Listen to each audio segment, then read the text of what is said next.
হে জিন ইনসানের দল, ও পৃথিবীর মানবকুল জিনকুল, আমার সংবিধান, আমার আইন যদি তোমাদেরকে ভারী লাগে, এটা যদি বহন করতে বিরক্ত লাগে, তবে এক কাজ করো, এটাকে তোমরা ইগনোর করে দাও, এটাকে তোমাদেরকে মানতে হবে না।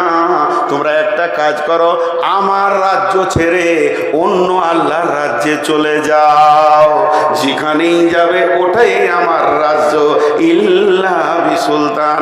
আমি বললাম, চাচা আপনাকে একটা আমল করতে হবে, সেটা আল্লাহর জমিনের বাইরে চলে যেতে হবে। কোথায় যাও বাবা? মানতে হবে সোজা রাস্তা। আল্লাহ বলছে, আমার আইন মানবি না, আমার রাজ্যের বাইরে চলে যা, তোর সাথে আমার কোনো ভেজাল নাই। কোথাও যেতে পারবে ও? দেশদ্রোহী 5টা ধরা পড়েছে, তখন ওদেরকে সুপ্রিম কোর্ট থেকে রায় দিয়েছে, ইলেকট্রিক পোলে টেঙ্গে দিবালোকে মানুষের সামনে গুলি করে মারতে হবে। দেশদ্রোহী ধরা পড়েছে, মুশকিল খুব। এবার ওরা কি ধরেছে, রাষ্ট্রপতিকে প্রাণ ভিক্ষা চাইছি।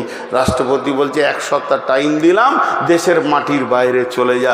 1 সপ্তাহ পর গোয়েন্দা দিয়ে দেখছে ওরা মালদা আম বাগানে পাকা পাকা আম খেয়েছে গাছে চেপে। পুলিশ বলছে, রে নাম রে শালা, তোদেরকে নিয়ে যাব। ওরা তখন বলছে, রাষ্ট্রপতি বলেছে দেশের বাইরে মাটিতে থাকিস না, আমরা তো গাছে আছি ভাই, মানবে? আল্লাহ বলছে, শোনো, আমার আইন মানবে না, আমার সূর্যের আলো নেবে না, আমার পাতালের পানি খাবে না, আমার জমি চাষ করবে না, আমার আলোর বাইরে তুমি চলে যাও, তোমার সাথে আমার কোনো লেনদেন নাই। আর যদি আমার সূর্যের আলো লাও, আমার অক্সিজেন যদি ব্যবহার করো, আমার মাটিকে যদি তোমরা ব্যবহার করো, তাহলে আমার প্রত্যেকটা আইনকে পুঙ্খানুপুঙ্খান মেনে নিতে হবে। তেমনি বন্ধুরে, একটু আগে বললাম, আমার রব কোনো মানুষকে গুনহার কারণে জাহান্নামে দেবেন না। আর একবার বলছি, আমার রব কোনো মানুষকে গুনহার কারণে জাহান্নামে দেবেন না। আমার রব কোনো মানুষকে গুনহার কারণে জাহান্নামে দেবেন না। যে কারণে জাহান্নামে দেবে, সেই কারণটা হচ্ছে মাপ না চাওয়ার কারণে জাহান্নাম যাবে। গুনহা করা অপরাধ নয়, মাপ না চাওয়াটা অপরাধ।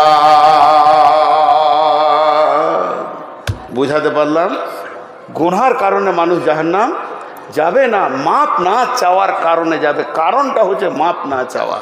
এবার বলেন, আল্লাহ বলছেন, তোমরা যখন গুনাহ করো তখন তোমাদের খুব উদ্দীপনা থাকে, কিন্তু একবার মুখে বলতে হবে আল্লাহ তুমি মাফ করো। এটা তোমরা অলসতার কারণে বলো না। তোমাদেরকে এমন গাফলতি শয়তান দিয়েছে, গুনার ব্যাপারে তুমি হিরো, মাফ চাওয়ার ব্যাপারে তুমি হয়ে গেলে জিরো। আল্লাহ কেমন মাফ করেন? ইন্নাল্লাহা গাফুরুর রহিম। একটা লোক একটাই গুনাহ, একটা লোক একটাই গুনাহ, একটা লোক একই গুনাহকে প্রতিদিন যদি 70 বারের ওপর করে থাকে, আল্লাহ 70 বারই মাফ করবেন। কেন মাফ করবেন? আল্লাহ বলেছেন, আমি মাফ করনে ওয়ালা, ইন্নাল্লাহা গাফুরুর রহিম। তবে প্রত্যেকটি তওবাতে ইখলাস থাকতে হবে যে আমি এই গুনাহ আর করব না, আবার হয়ে গেছে। অতএব মানুষ গুনাহ করে না, মুমিন কোনোদিন গুনাহ করে না, ইমানদার কোনোদিন গুনাহ করে না। একটা কথা জিজ্ঞেস করব, উত্তর দেন। রোডে গাড়ি, বাস, ট্রাক, ডাম্পার, এরা কি অ্যাক্সিডেন্ট করে? এতগুলো লোক কিচ্ছু বলছে না। আর ভালো লাগে, মরা রুগী কি চিকিৎসা হয় গো? মুখ খুলেন। কোনো গাড়ি অ্যাক্সিডেন্ট করে? করে না। একটাও অ্যাক্সিডেন্ট হয় না, একটাও অ্যাক্সিডেন্ট করে না। অ্যাক্সিডেন্ট হয়ে যায়, অ্যাক্সিডেন্ট করার অ্যাক্সিডেন্ট হয়ে যাওয়া আসমান জমিন পার্থক্য। কোনো ড্রাইভার বলে তুই এইদিকে থাক, আমি এদিকে থাক, লাগায়। কেউ বলেছে কোনোদিন এই জানটাকে দিয়ে দিচ্ছি না? অ্যাক্সিডেন্ট করে না, অ্যাক্সিডেন্ট হয়ে যায়। মুমিন গুনাহ করে না, গুনাহ হয়ে যায়। অতএব গুনাহ মাফ আছে, 70 বার করলে আল্লাহ মাফ করবেন। যতদিন পশ্চিম দিকে সূর্য না উঠেছে গুনাহ মাফের দরজা রয়েছে বন্ধু আমার। অতএব ইন্নাল্লাহ গাফুরুর রহিম।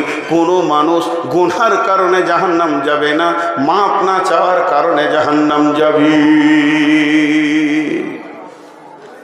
আপনাদের গ্রামের নাম মেদেরদা, সেই জেনটা কই খেপা জেনটা? আপনাদের গায়ে একটা জেন আছে সাব্বির নাম, দেখেছেন? আল্লাহ আকবার। আমার দুখানা জেনের সঙ্গে পরিচয় আছে। একটা জেনের নাম হলো জাসিদ, ওর বাড়ি বর্ধমান। আগে ডাকলেই চলে আসতো, যেখানে বাংলাদেশে ডেকেছি তাও গেছে। সত্যিই জিন আর কি। ওর বয়স আবার 3600 বছর, 3600 বছর, 3400 বছর। তো যে কথাটা আপনাদেরকে আমি বলছি, ধরেন একদম বর্ষা, চারিদিকে পানি, থই থই, ঝড় বৃষ্টি চলছে, এখন কোনো জালসা নাই।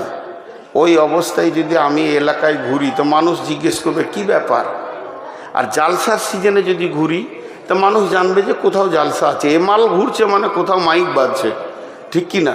শামসি মসজিদে উজু করছি তো একজন জিজ্ঞেস করছে জালসা করতে এসছেন? বলো না, শ্বশুর বাড়ি এসছি। কি বলবো, কিছু জায়গা দেখে প্রশ্ন করতে হয়। বর্ধমান হসপিটাল থেকে আমি নামছি, আমার স্ত্রী অপারেশন হয়েছিল গল ব্লাডারের। আমি নামছি আর একজন সিঁড়িতে উঠছে, বলে ভালো আছেন? তাহলে আজীব ব্যাপার, কি হয়েছে জিজ্ঞেস করেন। এটা কি ভালো থাকার জায়গা হাসপাতালটা? হাসপাতালে আছি মানে ভাবতে হবে কেন, কি কারণ। তো ঠিক ধরে নেন আমি অফ সিজনে চলে এসেছি, এসেই মসজিদে উঠলাম। আর মসজিদে উঠেছি আর সাব্বির গেছে নামাজ পড়তে, বা ওর আব্বা গেছেন, ওর নানা গেছেন নামাজ পড়তে।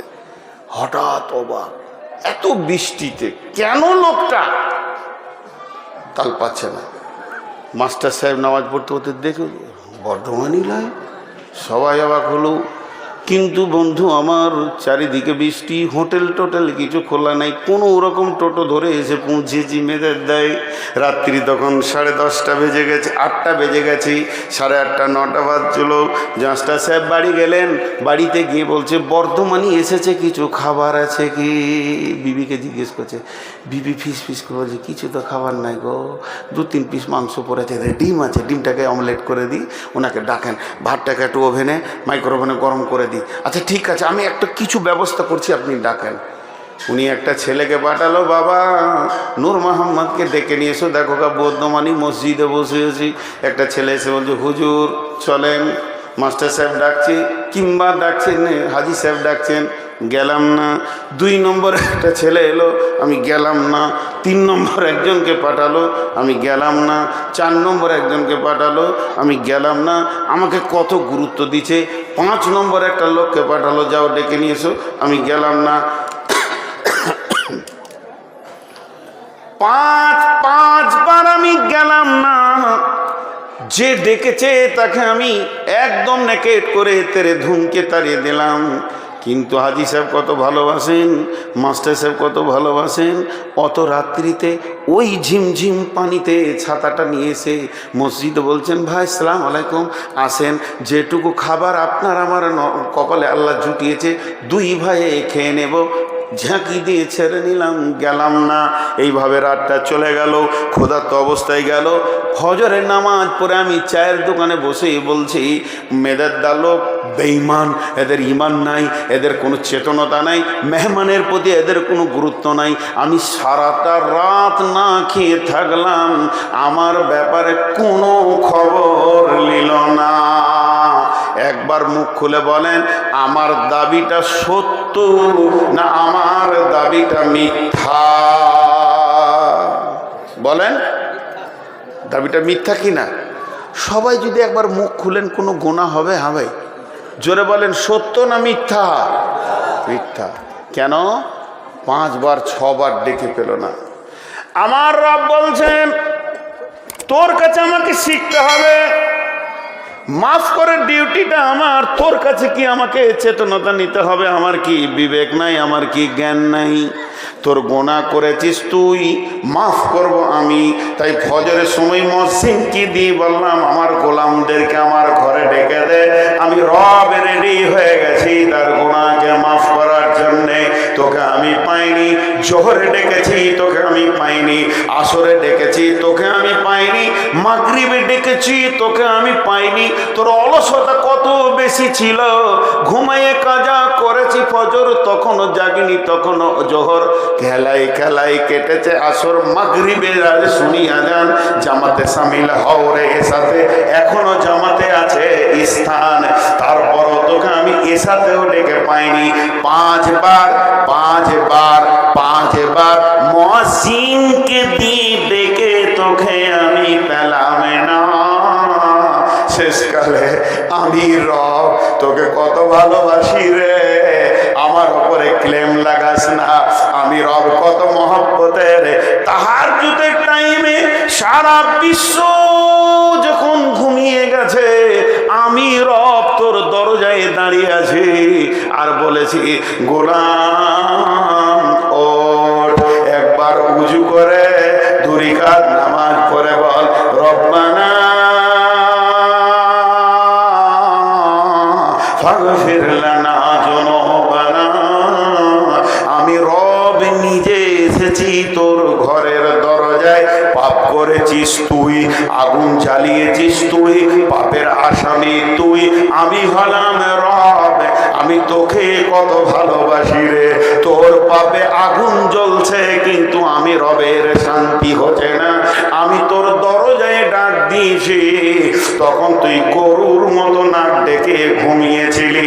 অতএব কোনো মানুষ জাহান্নাম গুনার কারণে যাবে না, যাবে অলসতা করে। রবের কাছে সে ক্ষমা চাইনি। আমাদের রব 70 বছরের কঠোর মুশরিককেও মাফ করতে পারেন। তার প্রেমে যদি কেউ জড়িয়ে যেতে পারে, এর থেকে প্রেমিক রব আর কেউ নাই। গোলাম তখন তুমি অলসতার ঘুম দিয়েছ, তোমাকে আমি পাইনি যে একবার তুমি চোখের পানিতে আমার কাছে কাঁদবে।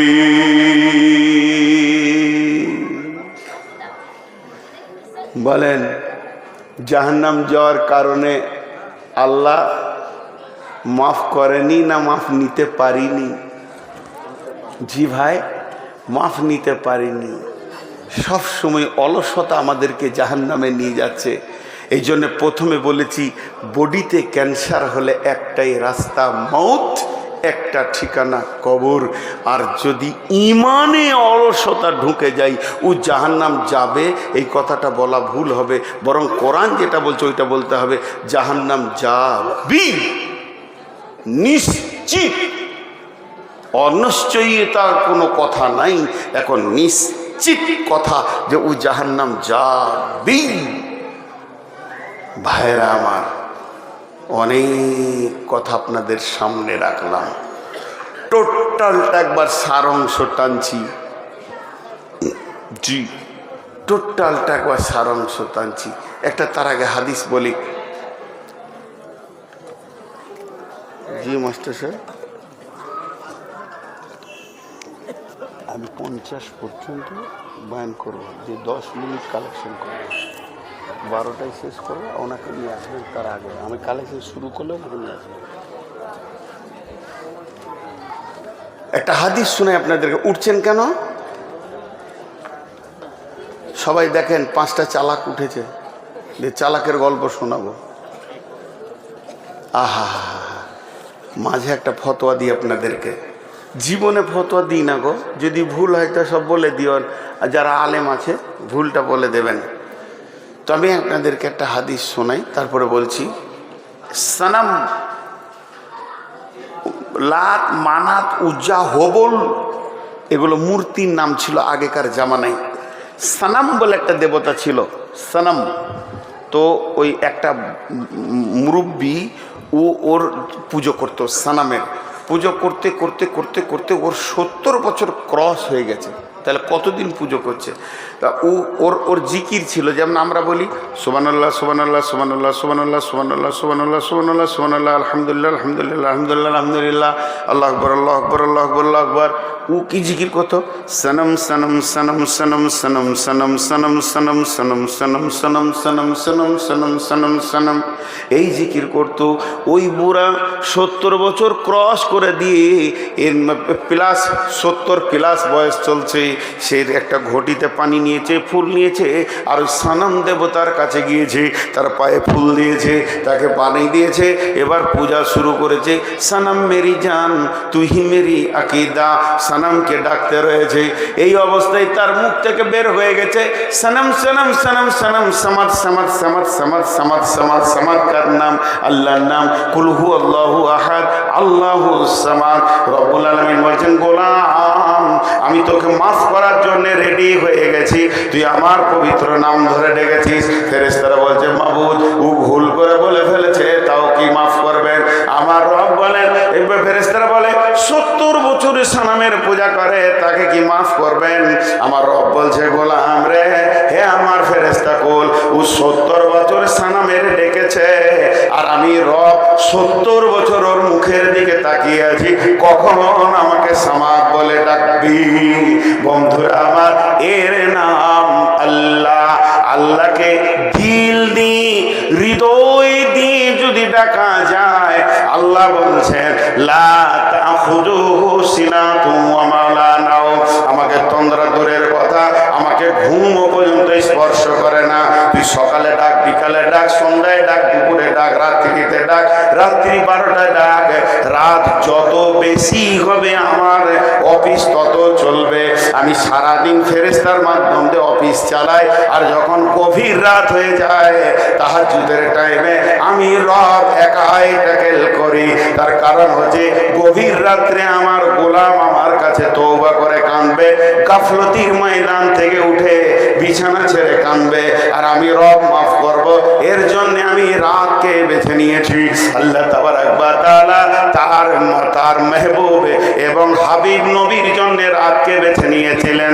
সুবহানাল্লাযী আশরা বিআবদিহি লাইলাম মিনাল মাসজিদিল হারামি ইলাল মাসজিদি আকসাল্লাযী বারাকনা হাওলাহু লিনুরিয়াহু মিন আয়াতিনা ইন্নাহু হুয়াস সামিউল বাসীর।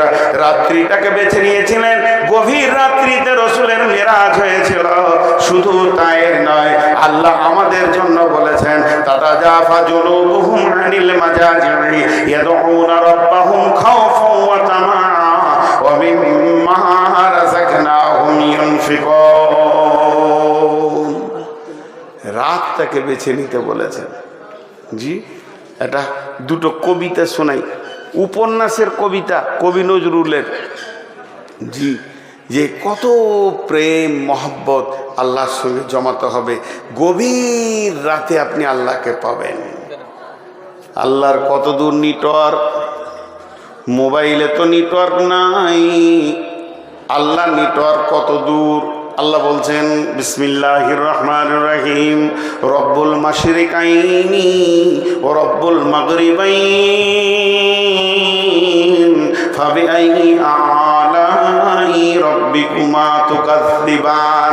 আজকে এখানে ভোডাফোনের নেটওয়ার্ক নাই, জিও ভালো, জিও নাই, এয়ারটেল আছে। আর আমার রব বলছে যেখানে দুই উদীয়মান সূর্য, দুই অস্তিত্বমান সূর্য পর্যন্ত আমার নেটওয়ার্ক আছে, গোলাম রে এখানে ডাকলে আমাকে পেয়ে যাবি। শুধু তাই নয়, হযরতে ইউনূস 3খানা অন্ধকারে ছিলেন।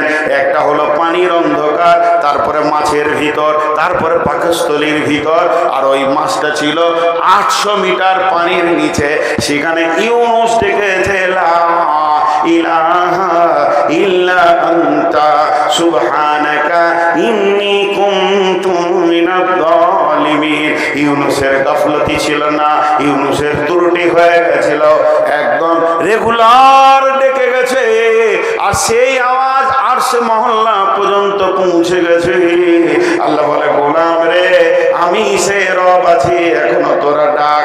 এবার আমার একটা মোবাইল আছে, যদি কেউ কথা শুরু করে দেয় আর একজনের কথা ওখানে ঢুকবে না। না বিজি, কিন্তু আমার রব আপনি ডাকেন আপনার আব্বা মা, আপনার গোষ্ঠী, আপনার বংশ, আমার ভাই, আমার বোন, সমস্ত বাংলাওয়ালা, সমস্ত আপনার ইংরেজিওয়ালা, হিন্দিওয়ালা, উর্দুওয়ালা, আরবিওয়ালা, যত পৃথিবীর মানুষ আছে, শুধু তাই নয়, যত প্রাণী আছে, গরু ছাগল আছে, যা আছে, মাটির ভিতরে কত প্রাণী আছে, সমুদ্রের পানিতে কত প্রাণী আছে, জঙ্গলে আছে, আল্লাহ তাবারক ওয়া তাআলা বলছে তোরা একসঙ্গে ডাকবি, আমি একসঙ্গে সকলকে সাড়া দিব। আমার ভিতরে কোনো বিজি নাই, ব্যস্ততা নাই, আমি কাউকে বলবো না এখন নয়, তোর টাইমটা পরে। যদি তাই আমি আল্লাহ সিরিয়াল দিয়ে দিতাম, তোর সিরিয়ালটা কখন করতো একবার ভেবে দেখ। আমার নাম রহমানুর রহিম, তোর চিনতে ভুল হয়েছে, তোর তওবা করতে ভুল হয়েছে, তোর গাফলতিতে জিন্দেগি কাটিয়ে ফেলেছিস, একবার তওবা করে আল্লাহর কাছে ফিরে আয়।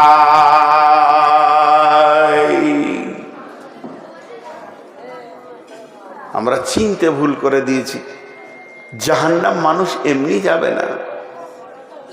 জি, আল্লাহ কত মেহেরবান। কবরের আযাব রেখেছে কেন জানেন? যাতে মানুষটা জাহান্নাম না যায়, ও যে পাপটা করেছে কবরেই মাইনাস হয়ে যায়। যার কবরে ক্লিয়ার হলো না, তো কিয়ামতের মাঠে লম্বা দাঁড়িয়ে থাক, বিচার তো আল্লাহ 1 সেকেন্ডে করে নিতে পারবে। এতদিন কেন দাঁড় করাচ্ছে? যাতে করে মানুষটা জাহান্নাম না যায়। সেখানে কিছু মাপ হবে, তারপরে পুলসেরাতে ছাড়বে। কেন এত লম্বা পুলসেরাত করলেন আল্লাহ? যাতে জাহান্নাম না চলে যায়,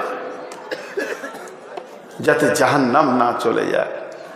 একটা মহিলা রান্না করছেন, এমনি করে লকড়িটা দিচ্ছে, ধা আগুনটা জ্বলে উঠছে, এদিকে আবার সবজি রেডি করছে, আবার একবার করে ওটাকে না করে চামচ দিয়ে লাড়তে হচ্ছে, লেগে যাবে নাকি। কটা কাজ করছে? 4টা কাজ। একবার করে জাল দিয়েছে 1 নম্বর, 2 নম্বর একবার ওই রান্নাটাকে লাড়ছে যাতে না লেগে যায়, 3 নম্বর দ্বিতীয় সবজি রেডি করছে, আর 4 নম্বর তার একটা দুধের বাচ্চা এরকম করে পাছাটা ঘাঁচতে ঘাঁচতে আগুনের দিকে চলে গেছে, এইভাবে টেনে সরাচ্ছে। তাহলে ওকে 4টা কাজ, একবার বাচ্চাটা সরায়, একবার লকড়িটা ভরে, একবার চামচটা লাড়ে, এদিকে রসুন পেঁয়াজ রেডি করে। এই অবস্থায় বিশ্ব নবী পৌঁছে গেলেন। নবীজির দিকে তাকিয়ে মহিলাটা বলছেন, তখন পর্দার আয়াত নাজিল হয়নি, নবীজিকে বলছেন, ইয়া রাসূলুল্লাহ, এটা হলো দুনিয়ার আগুন, এটা তো জাহান্নামের আগুন নয়, এর থেকে তো 70 গুণ বেশি তেজ হলো জাহান্নামের আগুন। ও দয়ার নবী গো, এটা আমার পেটের সন্তান, এটা তো আমার বান্দা নয়, আমি ওর আল্লাহ নয়, তা আল্লাহর মায়া তো মায়ের থেকেও বেশি। আর আমি আমার বাচ্চাটাকে মা হয়ে কতটা ভালোবাসছি, যেন আমার ছেলেটা দুনিয়ার আগুনে পুড়ে না যায়, এর জন্য বারবার টেনে সরাচ্ছি। আমার রব কি তার গোলামকে কেমন করে জাহান্নামের আগুনে দেবে? ইয়া রাসূলুল্লাহ, রবের কি দিল কাঁপবে না? রব কি দিতে গিয়ে তার কষ্ট হবে না? বিশ্বনবী বললেন, ও মহিলা, আমার রব চাই না তার গোলাম জাহান্নাম চলে যাক, এর জন্যে হাজারো রাস্তা বের করেছে। গভীর রাত্রিতে খালি একবার বল, রব্বানা ফাগফির লিনা, মাফ। মা তো মাফ করতেই পারবে না। আমার মা বলেছে, বেটা নূর মোহাম্মদ, বলে কি? বলে বেলডাঙ্গা চললি? বলে হ্যাঁ। আমার জন্য কলা দই আর ছিঁড়ে নিয়ে আসবি। আমি কাজে কাজে দৌড়তে দৌড়তে ভুলে গেছি। মা যখনই আমি বাইক নিয়ে ঘর ঢুকছি, মা বলছে, বেটা এলি নাকি? বাবা, আমি তো লম্বা করে জিভ বার করছে, ভুল করে দিয়েছি। মা তো দই চিড়ের কথা বলেছিল। মায়ের কণ্ঠস্বর মনে পড়িয়ে দিয়েছি। অনেক রাত্রি হয়ে গেছে, মায়ের সামনে কান ধরে দাঁড়িয়ে গেলাম, মা আমাকে মাফ করে দেন, ক্ষমা করে দেন, আমি আপনার মালটা আনতে ভুলে গেছি, কাল সকালে ফার্স্ট এনে দিব। আমার মা এক চান্সে মাফ করতে পারবে না, এতগুলো লিস্টি দেবে। আজকে দই এনে দিলি না, রমজান মাসে তুই চিড়ে এনে দিসনি, আর একদিন ওষুধ এনে দিলি না, একদিন ডাকলাম পেছন করে চলে গেলি, তোকে আমি দুধ খাইয়েছি, তোর প্রসব যন্ত্রণা আমি যন্ত্রণা নিয়েছি, তোকে আমি পেটে 9 মাস বহন করেছি। শুধু তাই নয়, তোর পেচ্ছাপ পায়খানা 2 হাতে করে সাফ করেছি। তুই এত বড় ধৃষ্ট হয়ে গেছিস, আমার কথা শুনছিস না। এরপরে মা মাফ করবে, মা এতগুলো শোনাবে, তারপরে মাফ করবে। করবে আমার রব কেমন, আমার আল্লাহ কেমন। 70 বছর ধরে মাতাল জোয়ারি হয়ে জীবন কাটাচ্ছি, আজকে রাত্রিতে যদি একবার বলি রব্বানা ফাগফির লানা, আল্লাহ বলবে মাফ কেন করেছিস, আল্লাহর শব্দ আসবে না, আল্লাহ একবার বলবে না কেন করলি, আল্লাহ কথা দিয়েছেন তুই ক্ষমা চাইবি, আমি তোকে ক্ষমা করব, এর নাম আল্লাহ। কিন্তু হতভাগা এত অলসতাই জীবন কাটছে, একবারও ইবাদত করা তো দূরের কথা, ক্ষমা চানোর মতো সময়টা হাতে নাই। পাপ করতে ভালো লাগছে, মাপ চাইতে লজ্জা লাগছে। এরা কি সাধে জাহান্নামে যাবে? রসুল বলছেন এদের চরিত্র জাহান্নামে নিয়ে যাবে। বিধায় একটি কথা আপনাদেরকে বলি, আপনারা, আমি 10 মিনিট টাইম নিব আপনাদের কাছে, এটা জিহাদ, উঠবেন না। ডানে বামে আলেম আছে, জিহাদের দুটো পার্ট, একটা মাল দেওয়া, একটা জান দেওয়া, দুটোর নাম জিহাদ। ওয়াতুজাহিদুনা ফি সাবিলিল্লাহি বিআমওয়ালিকুম ওয়া আনফুসিকুম, জান মাল দুটি দেওয়ার নাম জিহাদ। অতএব জান দিয়ে জিহাদ শুরু হয় না, মাল দিয়ে শুরু হয়। এখন মালের জিহাদ চলবে। 10 মিনিটের আগে যিনি উঠে যাবেন, আমি তাকে গাল দিব না, আমি তাকে খারাপ বলবো না, আমি তার জন্য বদদুয়া করব না, তবে বলছি আল্লাহর পাকড়ায় পড়ে যাবেন। কারণ ইতিহাস খুঁজে দেখেন, জিহাদের ময়দান থেকে যতজন পালিয়েছে সব মুনাফিক ছাড়া অন্য কেউ নয়। আপনাদের হাতগুলো ধরছি, আব্বা, ভাই, বন্ধু, বেটা, সোনামানিক, 10 মিনিটের আগে কেউ জায়গা ছাড়বেন না। তাতে আপনার যা আছে কপালে, 10 মিনিট আগে কেউ জায়গা ছাড়বেন না। মাদ্রাসার মৌলবি আর কমিটিরা বলে দে বাপ, দে বাপ, দে বাপ, দিতে মন হয় না, কিন্তু রাত 12টায় ডাকাত ঢুকলে উল্টিয়ে বলবে লে বাপ, লে বাপ। দু জায়গায় মানুষ টাকা দেয়, এক হসপিটালে আর এক ডাকাতের হাতে আর উকিলের হাতে, তখন দিতে ভালো লাগে। বন্ধু আমার, কোরআনে আছে একদিন মানুষ দিতে চাইবে, যখন জাহান্নামের নিচে চলে যাবে, তখন জাহান্নাম থেকে চিৎকার মেরে বলবে আল্লাহ আমি সর্বস্ব দান করে দিলাম। কোরআন বলছে লা ইয়াখুযু মিনকুম ফিদিয়াতুন, সেই দিন নেওয়া হবে না, ধুমকে তেরে দেওয়া হবে। কোন আল্লাহর গোলাম আছেন একটা 10,000 টাকা দেবেন? কোন আল্লাহর গোলাম আছেন? আমি 10টা মিনিট চেয়ে নিয়েছি আপনাদের কাছে, 12টা 5-এ ছাড়বো। আল্লাহর গোলাম কেউ আছেন? হ্যাঁ, খোরশেদ মোল্লা, নগদ দান 15,000 টাকা, মৃত পিতা ও মাতার জন্য, স্ত্রী, আহা স্ত্রী, ঠিক আছে দোয়া করব। কেউ আছেন? 10,000, 1,000। আপনি গরিব মানুষ, আপনি কেন 10,000-এ মাথা ভরতে যাবেন? 1,000, 1 থেকে 10 পর্যন্ত বলছি, আর 10 মিনিট টাইম নিয়েছি, 1.5 মিনিট চলে গেল, 8.5 মিনিট আছে। কেউ আছেন আল্লাহর গোলাম? মাশাআল্লাহ, লিখে নাও। কি নাম ভাই? 1,000, 1,000 টাকা, মাশাআল্লাহ। আরে গরিব হোক আর বড় লোক হোক, দিয়েছেন খালি টাকা।